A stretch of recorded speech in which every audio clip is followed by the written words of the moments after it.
ҳуснора ҳар субҳ ду духтари ноболиғи 10 ва 13 солаашро дар ин вагон танҳо гузошта аз пайи дарёфти кор ва пайдо кардани пуле барои пешбурди рӯзгори худу фарзандонаш ба дари хонаи мардум меравад.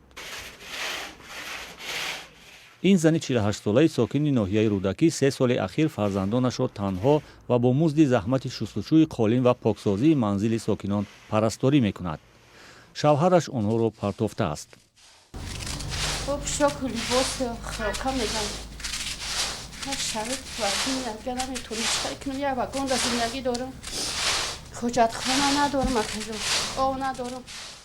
қаблан 13 сол дар манзили иҷора зиндагӣ мекард. аммо чун духтаронаш бузургтар шуданд ва хароҷоташон ҳам бештар шуд, бо кори кироя имкони пардохти пули иҷораро надошт. вагонро як нафари хайрхоҳ таъмир карда ва дар канори роҳе дар деҳаи маъруф ба табачкаи ҷамоати сари киштӣ гузоштааст.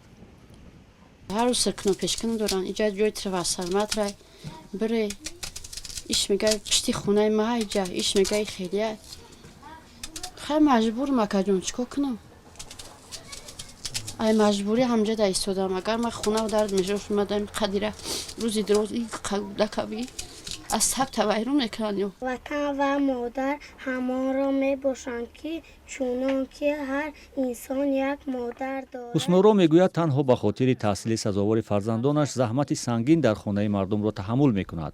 ҳама зарурати онҳоро ба қадри кофӣ муҳайё месозад, то миёни ҳамсолонаш ангушнамо набошанд. оғози сарсониҳои ҳусноро ба солҳои 90 замони ҷанги шаҳрвандӣ бармегардад, ки аз тавилдара ба шаҳри душанбе фирорӣ шуда буд. баъдан рӯзгораш мисли садҳо зани замони ҷанги шаҳрвандӣ ба ҳамин сарсониҳо идома кард ва бо 2 кӯдаки ноболиғ дар кӯча монд. ҷомеашиносон дар бисёр маврид бесарпаноҳу танҳо мондани занонро ба мушкилоти иҷтимоӣ марбут медонанд. хуб то ҳамин чанд сол пеш дар ҳамин вагоне ки пушти сайри ман аст, як зани дигар ҳам бо 3-4 фарзандаш зиндагӣ мекард. бисёр як зиндагии мушкил дошт ва вақте ки ман ин занро ҳамеша мушоҳида мекардам, хоб ҳамсӯҳбат мешудем, ба чунин хулосае омадам ки мушкили асосӣ мушкили иҷтимоии худи кишвар аст ва мушкили дуввум сари бесаводӣ, бефаросатии худи занон аст ва мушкили калонтаринаш фикр мекунам мардҳо ҳастанд. яке агар шавҳаронашон бошад ки бештаринашон ҳамин зан ҳам ки буд зани дуввум буд. ҳусноро ҳоло нигарон аст ки ӯро бо вагону кӯдаконаш аз роҳи ин деҳа пеш кунанд ба куҷо меравад, зеро ӯ фарзандонашро дигар на хешовандон ва на фарзандони падар қабул надоранд.